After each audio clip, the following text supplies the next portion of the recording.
तो ये कहानी एक ऐसी सांप की है जो एक लड़की को बचाता है अपनी ही मलिका से। कहानी के शुरू में हम एक पहाड़ को देखते हैं जहाँ पर बहुत सारे सांप थे। हम एक आवाज सुनते हैं जो कह रही थी कि जब से दुनिया बनी है इंसान अपनी मोहब्बत को धोखा देता आया है। बहुत सालों पहले सांपों की मलिका ने कहा था कि ए इंसान मुझसे मोहब्बत ना करना। एक इंसान को सांपों की मलिका शाहमरान से मोहब्बत हो गई, पर उस आदमी ने शाहमरान को धोखा देकर मार दिया, जिसके बाद उसके पास पछतावे और दुख के अलावा कुछ न बचा। फिर इसके बाद बहुत से सवाल उठे, क्या इंसान ही है जो हमेशा धोखा देता है?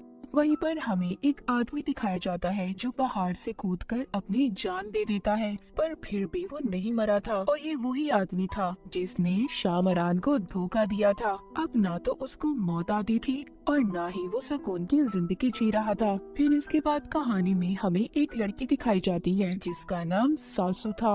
वो बाथरूम में खड़ी कोई दवाई खा रही थी और काफी हिम्मत के बाद फिर ट्रेन में चढ़ती है। हमें यहाँ पर पता चलता है कि सासू अपना शहर छोड़कर अपने नाना के पास जा रही थी। वो जब अपने नाना के पास आती है तो सवाल जवाब करती है, क्योंकि इसके नाना ने इसके मॉम को बगैर किसी वजह के छोड़ दिया था। ये अपने नाना से गुस्से में सवाल करती है और फिर यहाँ से चली जाती है। वहीं पर दूर खड़ी एक लड़की सासू को ही देख रही थी और इसके बारे में जाकर वो अपने भाई मारन को बताती है। इसको देखकर ऐसा लग रहा था कि जैसे ये यहाँ पर सासू का ही इंतजार कर रही हो। मारन की बहन आकर इन सब बातों का अपने डैड को भी बताती है। मारन के डैड जब ये सुनते हैं तो वो फौरन सासू को ढूंढने का कहते हैं। इन सब बातों की आखिर वजह क्या थी ये हमें आगे जाकर कहानी में पता चलेगा। फिर इसके बाद सासू अपनी यूनिवर्सिटी में आ जाती है, क्योंकि वो साइकोलॉजी नफ्सियात की लेक्चरर थी और अपने नाना के शहर में भी इसलिए आई थी क्योंकि उसकी एक प्रेजेंटेशन थी।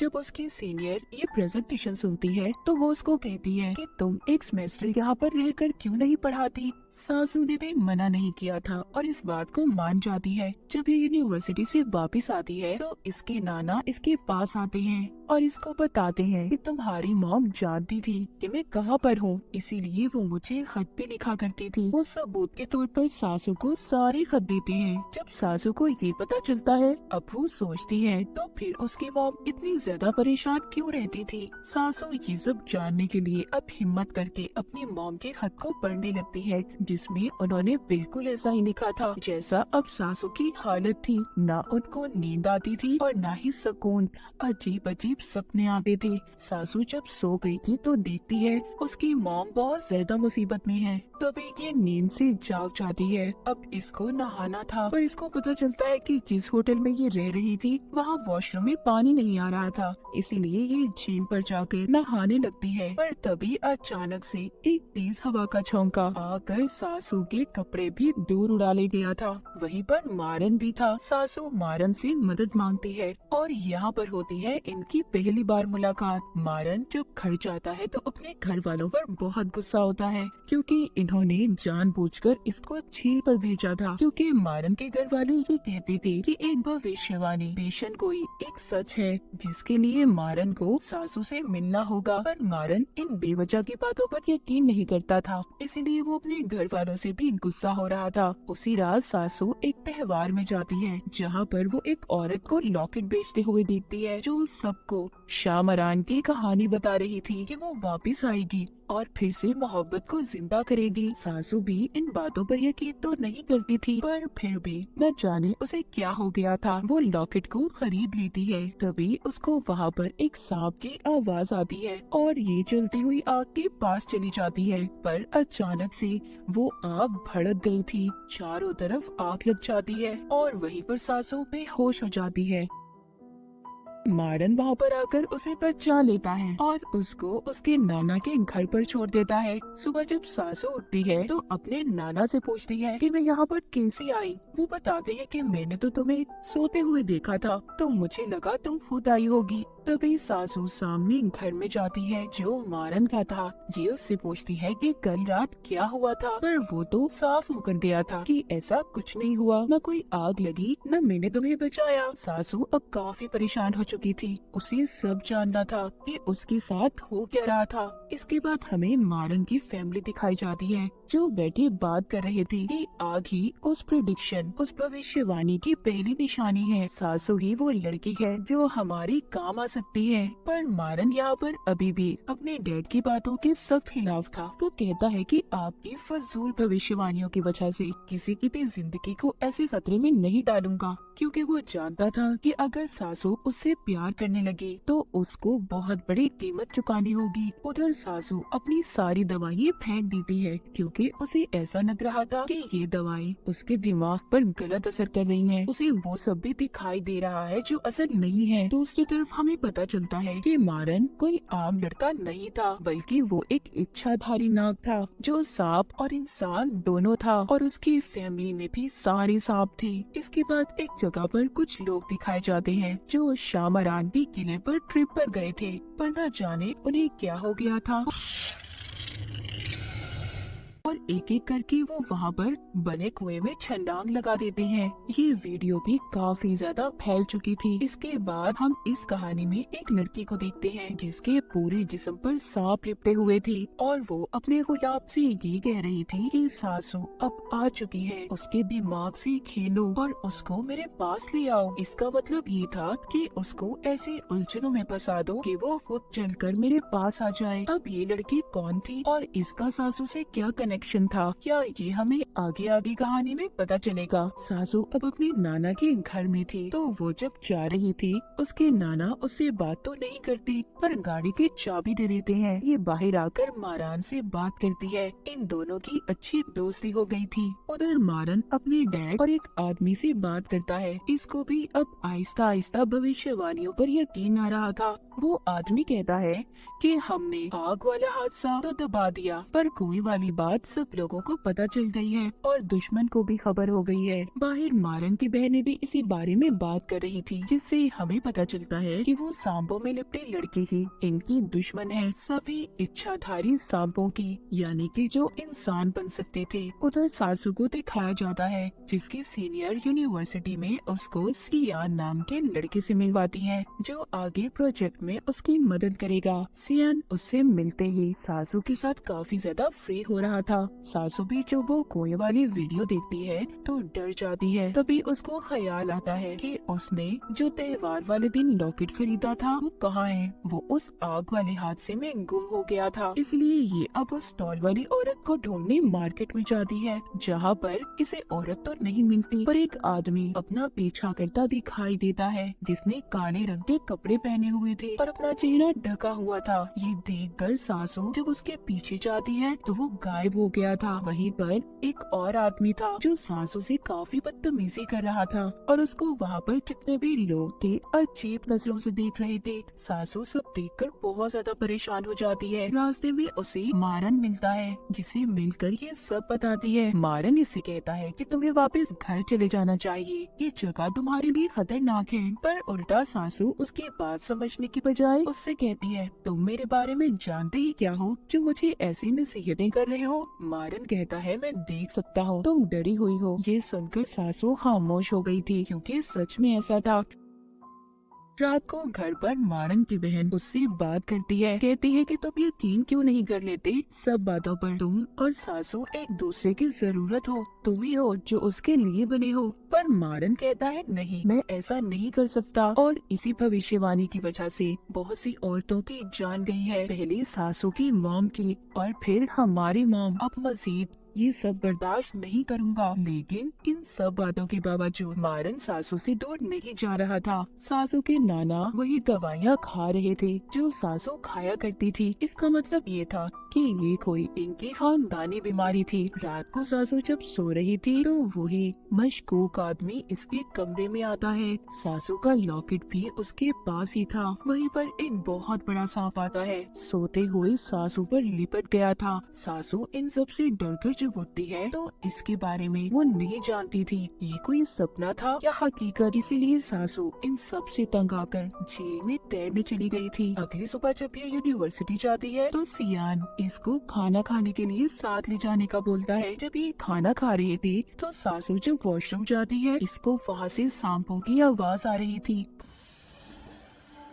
और उसको वहाँ पर ऐसा लग रहा था कि जैसे ये पानी की आवाज थी। पर उसके जाते ही वहाँ पर वही आदमी था जो अब तक इसका पीछा कर रहा था। फिर जब सियान सासू को घर छोड़ता है, मारन भी अपने घर के बाहर खड़ा था जो इन्हीं को देख रहा था, जिससे हमें पता चलता है कि मारन सियान को जानता था। इनका आपस में कोई रिश्ता तो था पर अच्छा नहीं था। अब रात को सासू अपने नाना के हाथों पर निशानों को देखती है जो ऐसे थे जो हाथ बांधने से बचते हैं। अगले दिन सासू जब यूनिवर्सिटी थी तो मारन की बहन अपनी बहन को कॉल करती है कि वो सासू का ख्याल रखे, पर इससे पहले वो उसका ख्याल रखती बहुत देर हो चुकी थी। वो उस आदमी को देख लेती है जो इसका पीछा कर रहा था। वो उसका पीछा करती एक खाली कमरे में आ गई थी। वो जब अंदर जाती है तो सासू वहाँ पर एक बहुत बड़ा सांप देखती है और कमरे का दरवाजा खुद ब खुद बंद हो गया था। पर सियान वहाँ पर आकर उसे पहचान लेता है और कहता है ये सिर्फ तुम्हारा कोई वहम है और कुछ नहीं। सासू अपने साथ होने वाली इन हादसों से अब अवसार हो चुकी थी। वो अपने घर चली जाती है, पर तभी हमें यहाँ पर पता चलता है कि सियान भी एक सांप था जिसको सासू का ख्याल रखने के लिए भेजा गया था। उधर मारन के डैड के पास एक बूढ़ा आदमी आता है जो उन्हें बता रहा था कि एक बदले की भू शामरात के किले से नहीं बल्कि यहीं से आ रही है। ये सांप अब भविष्यवाणियों पर यकीन नहीं करते और अगर उनकी असलियत इंसानों के सामने आ गई कि हमारे जैसे सांप उनके दरमियान में रहते हैं तो किसी के लिए भी अच्छा नहीं होगा। वो बूढ़ा आदमी कहता है अगर दोबारा से इंसान और सांपों के दरमियान मोहब्बत ना हुई तो शामरान वापस नहीं आ पाएगी और हम सबके साथ बहुत बुरा होगा। उधर सासू अपनी मॉम का अगला खत पढ़ती है जिसमें लिखा था कि उन्हें नींद में चढ़ने की बीमारी है और यही वजह थी कि वो खुद को बांध कर सोती थी। तभी सासू को उसके नाना के निशान याद आते हैं। इसे पता चलता है कि ये बीमारी उसकी मॉम और उसे विरासत में मिली है। जब वो चेक करती है तो उसे अपने नाना की अलमारी से दवाइयाँ भी मिलती हैं। रात को जब उसके नाना घर आते हैं तो सासू बहुत ज्यादा नशे में थी। वो अपने नाना से कहती है कि आपकी वजह से मेरी और मेरी मॉम की जिंदगी खराब हुई, पर उसके नाना उसको चुप करवाते हैं। तभी मारन जब ये देखता है कि सासू कितने नशे में है तो वो उसके पास आ जाता है, पर सासू उसके साथ अजीब हरकतें कर रही थी। जब सुबह होती है तो मारन कुर्सी पर बैठा सो रहा था। सासू उसके पास जाती है। वो उसको बताता है कि कल रात तुम नशे में थी और मैं चाहता तो तुम्हारा फायदा उठा सकता था, पर मैंने ऐसा नहीं किया। जब सासू अपने नाना के साथ डेट कर रही थी तो दोनों एक दूसरे को अपनी बीमारी के बारे में बताते हैं। वो दोनों अब अपना रिश्ता ठीक करने की कोशिश कर रहे थे। सासू अब मारन के पास जाती है। ये दोनों एक दूसरे को पसंद करने लगे थे, पर जब मारन सासू के साथ था तो महसूस करता है जैसे उसके पास कोई सांप हो और मारन ने उस सांप को पकड़ भी लिया था। ये जब अपने डैड के पास आता है तो उसके डैड कहते हैं कि आखिर ये सांपों की लड़ाई कब तक चलती रहेगी। उधर हमें दिखाया जाता है कि सियान सासू से मिलने आता है। जब ये वापस घर जा रहा था तो हमें यहाँ पर पता चलता है कि ये उसी आदमी का बेटा था जो मारन के डैड के साथ काम करता था, पर अब सियान भी मारन के खिलाफ था। उसके डैड समझाते हैं कि देखो जिस बात का कोई फायदा ना हो हमें उस बात को छोड़ देना चाहिए, पर तुम सासू से दूर रहो। अगली सुबह जब सासू की आँख खुलती है तो वो जंगल में थी जिसके बारे में उसे खुद भी समझ नहीं आ रहा था कि ऐसा क्यों है उसके साथ। तभी एक सांप आकर उसे काट लेता है। वहीं पर वो मशकूक आदमी भी था जो अब तक इसका पीछा कर रहा था। इससे पहले वो सासू को कुछ करता, मारन आकर उसे बचा लेता है और उसके जिस्म से जहर भी निकालता है। ये उसे अपने घर ले गया था जहाँ पर बाकी का इलाज इसकी बहनें करती हैं। जब सुबह को सासू को होश आता है तो मारन उसको बताता है कि तुम मुझे बेहोशी में मिली थी, तुम्हें सांप ने काट लिया था। सासू उसकी बातों पर यकीन करके अपने घर तो चली जाती है, पर अब सासू को सब कुछ याद था कि उसके साथ हुआ क्या है, इसीलिए वो सब बातों के बारे में पता करना चाहती थी। उधर जिस सांप को मारन ने पकड़ा हुआ था, मारन उसके पास जाता है और पूछता है कि तुमने ऐसा क्यों किया। वो कहता है कि इंसान हमारे दुश्मन है और जानवरों को अपना गुलाम बनाना चाहते हैं, पर सांप अब ये बर्दाश्त नहीं करेंगे। इसीलिए मैं और मेरी मलिका मिलकर इंसानों के खिलाफ जंग लड़ेंगे। ये अपनी उसी मलिका की बात कर रहा था जो लड़की हमने सांपों में लिपटी हुई देखी थी, और वो जो मशकूक आदमी था जो सासू का पीछा कर रहा था वो भी उसी का भेजा हुआ गुलाम था।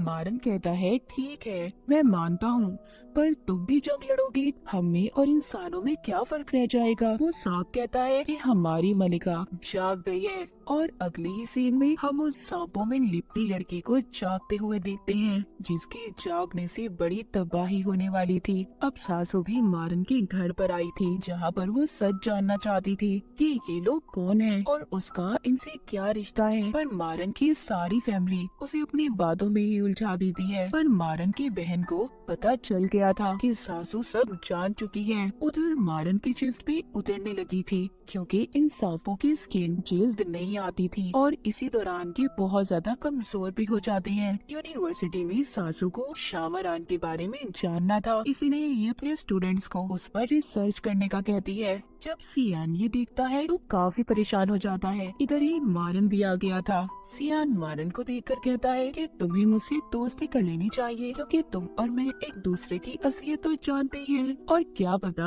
आने वाले वक्त में तुम्हें मेरी जरूरत पड़े। और ये मारन को अपना कार्ड देकर चला जाता है।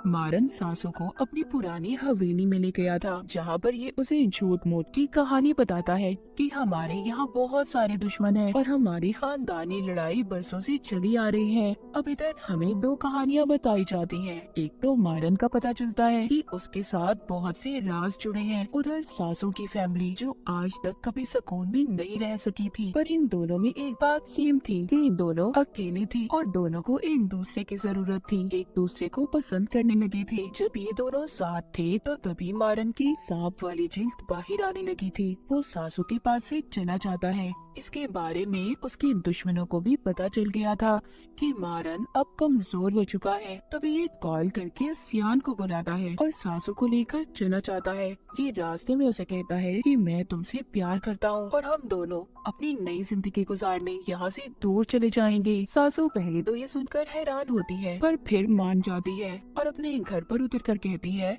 कि मैं तुम्हें सोच कर बताऊंगी। अपने घर जाकर मारन की हालत भी बहुत ज्यादा खराब हो गई थी। उधर दूसरी तरफ हमें एक औरत दिखाई जाती है, जिसको आगे के बारे में पता चल रहा था कि अब क्या होने वाला है। यहाँ टाउन में जितने भी जानवर गायें थी सब मर रही थी, और वो सांपों में लिपटी लड़की भी जिंदा हो रही थी, जो एक बड़ी तबाही की निशानी थी। जब मारन घर पर था तो उसकी बहन सासू को मैसेज करती है कि वो घर से कुछ दिन के लिए जा रहा है, क्योंकि कुछ दिन तक अब मारन सासू से नहीं मिल सकता था, और सियान को सासू पर नजर रखने का कहता है। पर सियान उसे सांपों की जगह पर ले गया था, क्योंकि ये मारन को धोखा दे रहा था, जहाँ पर सब इच्छाधारी सांप थे और सब सासू को बहुत अजीब नजरों से देख रहे थे। पर ये उसको बचाकर दोबारा से उसके घर ले आता है और माफी मांगता है कि ये उसे ऐसी जगह पर लेकर गया। सासू चारों तरफ से अब डर चुकी थी। वो मारन के घर के पास जाकर उसके नंबर पर फोन करती है। ये उसके फोन की जब बेल सुनती है तो अब इसको ऐसा लग रहा था कि मारन इससे कोई गेम खेल रहा है। जब रात को सासू अपने नाना और बाकी लोगों के साथ खाना खा रही थी तो उसके नाना बात करते हैं कि टाउन में सारे जानवर मर रहे हैं, और तब भी ऐसा हुआ था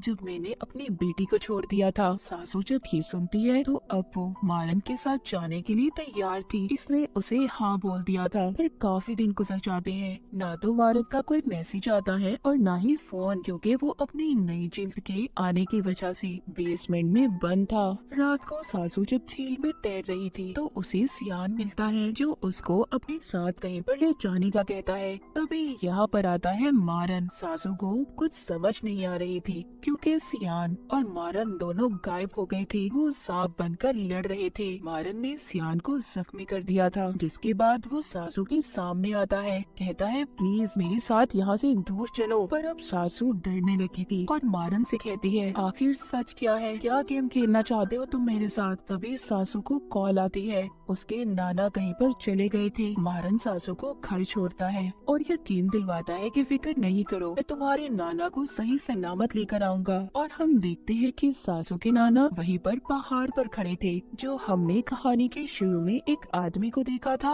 वो भी वहाँ से कूदने वाले थे, पर मारन उसको बचा देता है। मारन घर आकर अब अपने डैड को बताता है कि सियान सासू को दुश्मनों के पास ले जा रहा था। इस बात पर मारन के डैड उसे सजा देने का फैसला करते हैं, पर यहाँ पर जो उनके साथ आदमी काम करता था यानी कि सियान के डैड उनसे कहते हैं, मेरे बेटे को एक मौका और दे, मैं उसे समझाऊंगा। पर जब ये अपने बेटे के पास जाता है तो उसको जख्मी देखकर अब ये भी फैसला करता है कि ये उस काले कपड़ों वाले आदमी का साथ देंगे और सासू को अपनी मलिका के पास लेकर जाएंगे। ये सभी मिलकर सासू की सीनियर को अपने काबू में करते हैं, जो अगले दिन सासू को शामरान की हवेली में ले जाती है, ये कहकर कि उनका कोई ट्रिप है। सासू उसी कुएं के पास जाती है जहाँ पर लोगों ने छलांग लगाई थी। उधर ये अपना गुम हुआ लॉकेट देखती है जो वहाँ पर लटका हुआ था, जिसे लेने के लिए जब ये अंदर जाने वाली थी तभी मारन की बहन आकर उसे बचा लेती है। उधर मारन सियान के पास जाता है और उसे धमकी देता है कि तुम सासू से दूर रहो। वहीं दूसरी तरफ मारन की बहन को सीनियर को देखकर पता चल गया था कि उस पर सांप का असर है। उस पर दुश्मनों ने अपना काबू कर लिया है। जब सासू घर आती है तो इसके नाना का इलाज वही औरत कर रही थी जिसको हमने पहले देखा था, जिसको भविष्यवाणी के बारे में पता चला था। वो अपने नाना को हॉस्पिटल ले जाने का कहती है। सासू अपने नाना को बताती है कि आप मेरे लिए बहुत अहम है। मारन के घर में भी रात को दावत थी जहाँ पर मारन के डैड सबको बुलाते हैं। अब क्योंकि सासू और मारन इतने दिन दूर रहे थे, वो कुछ वक्त गुजारने झील पर चले जाते हैं। इधर दावत में सासू के नाना की भी तबीयत खराब हो रही थी, इसी वजह से वो भी अपने घर चले गए थे। मारन की बहनें उस सीनियर को बांध देती हैं ताकि वो इसके अंदर से छुपे सांप को बाहर निकाल सके। उधर झील पर मारन सासू की कमर पर सांप के बनते हुए निशान देखता है और काफी खुश होता है। इसका मतलब ये था कि सासू भी अब सांप बन चुकी थी या फिर मारन ने उसे अपने जैसा कर दिया था। अब खैर ये और मारन वापिस से दावत में आते हैं। मारन उस सीनियर के मुंह से सांप निकालता है जिससे वो भी आजाद हो गई थी। वहीं पर मारन के नौकर की बीवी जो माँ बनने वाली थी उसकी हालत भी खराब हो जाती है। शायद ये अब आखिरी भविष्यवाणी थी कि एक इंसान सांप को जन्म देगा, पैदा करेगा। मारन की फैमिली उसकी मदद करती है।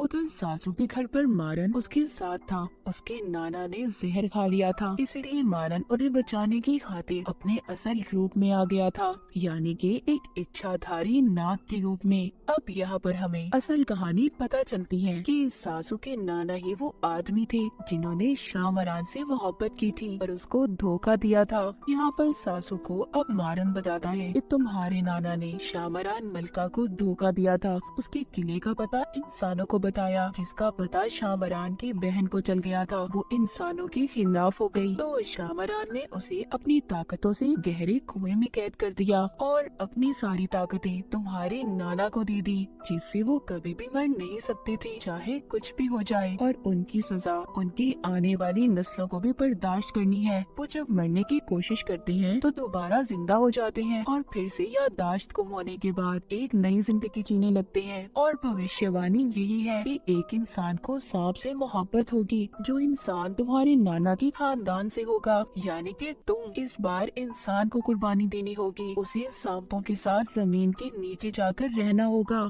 सासू को इन सब बातों के बारे में कुछ समझ नहीं आ रहा था। वो भागकर जंगल में चली गई थी। उधर हमें मारन के डैड दिखाए जाते हैं जो बताते हैं कि हमें सासू को कुर्बान करना होगा। ये बात इन्होंने मारन को भी नहीं बताई थी। इधर सासू पर चक्कर में वही आदमी हमला कर देता है जो अब तक इसका पीछा कर रहा था, पर सासू अपनी ताकत से उससे बच जाती है। सासू भी क्या अब सांप बन चुकी थी। सासू के घर आकर एक सांप ने इसके नाना को भी मार दिया था। सासू और मारन दोनों ने अपनी असलियत को मान लिया था कि वो दोनों अब सांप हैं, पर ये बात इन्हें नहीं पता थी कि अभी तो ये शुरुआत थी, क्योंकि शामरान की बहन जाग चुकी थी। अब सासू और मारन के साथ आगे क्या होने वाला था कोई भी नहीं जानता था। और इसी के साथ ही कहानी यहीं पर खत्म हो जाती है।